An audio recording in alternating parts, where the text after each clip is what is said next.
By now, all of Antigua and Barbuda should have heard about the Innocence Project.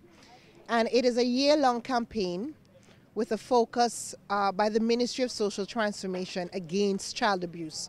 But what is special about this initiative is that the ministry is not the only voice that we expect to hear during this year. What we are intending to do is to mobilize, to catalyze, to energize, to activate all those stakeholders and just the society in general to join this initiative and lend their voice to this issue of child abuse.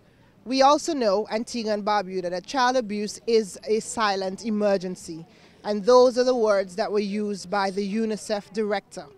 And it says a lot, because our children are the most vulnerable in society, and quite often they do not have a voice. And so it is important that those of us who have a microphone and those of us who have a voice speak on their behalf. This initiative also encourages children to break the silence, and society in general to break the silence and to stop giving our perpetrators and those persons who abuse children an environment of secrecy and comfort. We need to join the fight to make child abuse as uncomfortable as we possibly can. And so the Ministry of Social Transformation is very encouraged. I think since we've launched back in March 22nd, the outpouring of support has been tremendous. We have gotten many feedback from our religious society, community-based organizations, NGOs, and even the business community. And this is just month one. So I think Antigua has a lot to look forward to. And I think we can all have a stake in the future of this country by providing a safe environment for every child here. Okay, so the initiative has various components. One of it, of course, is the PR component, is the communication part of it, where we want to engulf Antigua and Barbuda in the message that child abuse has a cost.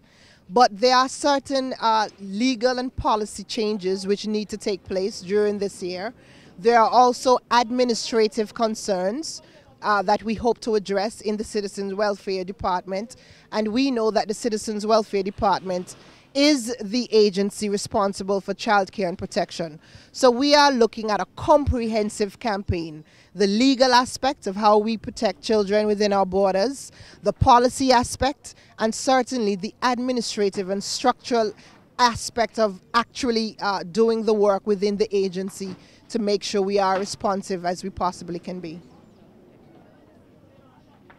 We also have, and we hope to accomplish during this year, the passing of the National Child Protection Policy. And that policy will be such an important piece of document because it includes all the stakeholders that, become in contact with our children. And it outlines various protocols that they must observe, such as teachers or nurses or persons in particular professions who may be in contact with children and can identify symptoms of abuse. So once we can get the policy through the cabinet and finally to have it adopted as our national child protection policy, I think we would have accomplished at least 50% of what we need to do in the country.